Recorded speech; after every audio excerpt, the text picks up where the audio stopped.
چې سیاست جدا کوي له شریعت ځینې بیزار له هسې بېوقوف ظالم شیطان خوښمه او د سیاست بازی بوړم د شریعت په چوګان کمې هزار ځله سرزي په دې میدان خوښمه او چې ترې خوشبوزي د خولو د محمد عربي سر په تلي کې هسې ځوان پسې روان خوښمه قسم په رب محبوب زما د محمد عربي زه محمد امین تل ځکه په قرآن خوښمه الحمدلله نن تحریک لبیک یا رسول الله پاکستان په یو ډېر ښکلي اجلاس کې د قایدینو د طرف نه چې په هغې کې زموږ د زړونو دړکن د تحریک امیر المجاهدین علامه حافظ خادم حسین رضوي صاحب دامت برکاتهم او ورسره سرپرست اعلی پیشوای اهل سنت پیر محمد افضل قادری صاحب او د ټول ملک بشمول آزاد کشمیر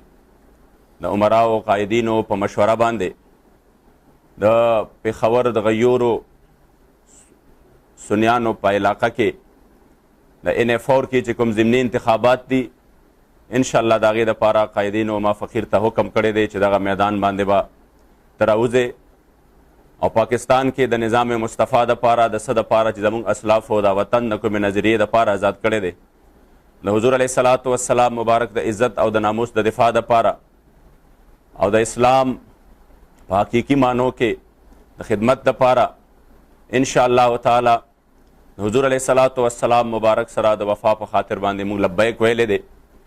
او ټول اهالیان پېښور ته بالخصوص د NF4 والا ته دا خصوصي پیغام دی چې تاسو د 80 کاله چې ځان څومره ذلیل او رسوا که او په هر طرف باندې 80 کالو پورې د دې فرسوده نظام او د دغې بېهوده چغو په ضد کې رالی مګر هېڅ هم میلو نه شو وجه دا وه چې تاسو پاکستان چې کومه نظریه باندې جوړ دی د هغې نظریې نه انحراف وشو انشاءالله تحریک لبیک یا رسول الله د میدان ته راغلی دی او پاکستان به واپس د خپلې نظریې طرف ته بوځي انشاءالله هغه وخت لرې نه دی چې صرف د صوبه خیبر پښتونخوا نه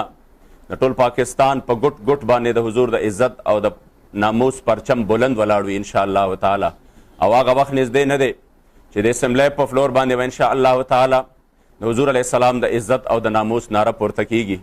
دې دپاره ضرورت دا دی چې د خیبر پښتونخوا د هغې نرانو مشرانو چا چې پاکستان جوړ کړی چا چې پاکستان دپاره کوششونه کړي دي دوی د خپلو اسلافو په نقش قدم باندې قدم کیدي او په نره باندې د میدان ته راوځي او هر انسان خپل ایمانی او خپل د حضور سره د وفا په دغه میدان باندې دا فرض ځان دپاره وګڼي چې زه به په خپله باندې د دین د خدمت دپاره ضرور د میدان ته راوځم او ځان سره دا ووایي چې وټ څه څیز دی چې زه به د حضور د دین دپاره ورکم ما خو همیشه چغې دا ویلي دي چغې ما دا والی دي چې زما مال زما جان زما اولاد هر څه د حضور نه قربان دي نو که یو وټ او د یو پرچې د دې خبره راځي نو دا هېڅ خبره نه ده موږ خو خپل سټونه د حضور علیه الصلاۃ والسلام مبارک دین دپاره قربان کړي موږ خپل جانونه قربان کړي دي خلکو ته دا پیغام ورسوي کور کور ته ورسوي انشاءالله هغه ورځ لرې نه ده چې الله کریم جل جلاله به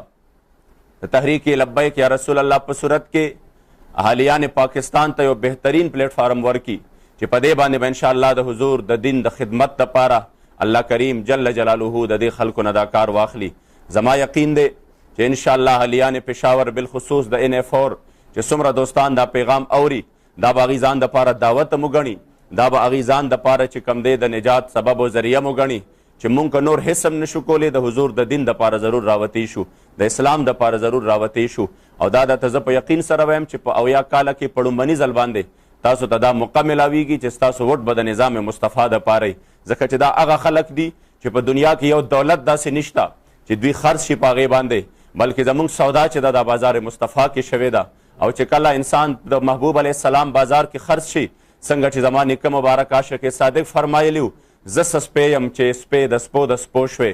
خدای زه یې پایمال د سپو د خپو شوې او کله به فرمایل که ته وکړې اجازت نو به داخل شم یا رسول الله په دا کوزو سترګو ستا د سپو قطار کې نو چې کله زموږ دغه سودا شوې ده الحمدلله تاریخ ګواه دی چې چرې چې کم دی د حضور غلامانو چرې د دین سره غداري نه ده کړې انشاءالله چې تاسو په دې میدان باندې راووتی हुजूर अलैहिस्सलातु वस्सलाम दिन ब तख्त तराशी। अल्लाह करीम जल्ल जलालुहु दे स्तासो ज़मूद टोलो हामी व नासिर शी और तहरीक तदे अल्लाह अजीम कामयाब नसीब की। लब्बैक लब्बैक या रसूल अल्लाह लब्बैक लब्बैक लब्बैक या रसूल अल्लाह लब्बैक लब्बैक लब्बैक या रसूल अल्लाह लब्बैक लब्बैक लब्बैक या रसूल अल्लाह लब्बैक लब्बैक लब्बैक या रसूल अल्लाह लब्बैक लब्बैक लब्बैक या रसूल अल्लाह लब्बैक लब्बैक लब्बैक या रसूल अल्लाह लब्बैक लब्बैक लब्बैक या रसूल अल्लाह।